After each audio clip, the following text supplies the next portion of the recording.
यो अटोक्लेभ्ड aerated block जसलाई साधारणतया एएसी ब्लक भनेर चिनिन्छ, यसलाई हामीले इँटाको साटोमा गारोहरू लगाउन प्रयोग गर्न सक्छौँ। यो विभिन्न साइजहरू भनेको 4 इन्ची, 6 इन्ची र 8 इन्ची चौडामा आइरहेको हुन्छ र यसको लम्बाइ सबै 2 फिटकै रहन्छ।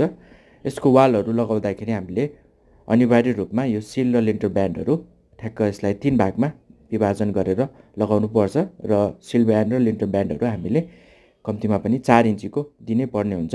त्यस्तै झ्यालको तल र त्यस्तै ढोकाको माथि पनि हामीले अनिवार्य रूपमा यो सिल र लिन्टर ब्यान्डहरू दिन्छौँ र यसलाई जति पनि जोडाइमा प्रयोग गरिने मोटार रहन्छ, यो मोटार पोलिमर मोडिफाइड मोटार भनेको एएसी ब्लक जोडाइ गर्नलाई छुट्टै मसला आएको हुन्छ, त्यही मसला प्रयोग गरेर हामीले एएसी ब्लकको गारोहरू लगाउनु पर्छ। प्राय अवस्थामा एएसी ब्लकहरूमा यो क्र्याकहरू आउने सम्भावना बढिरहन्छ, त्यसैले यो मोटारहरू पोलिमर मोडिफाइड नै प्रयोग गर्ने सल्लाह दिन्छु।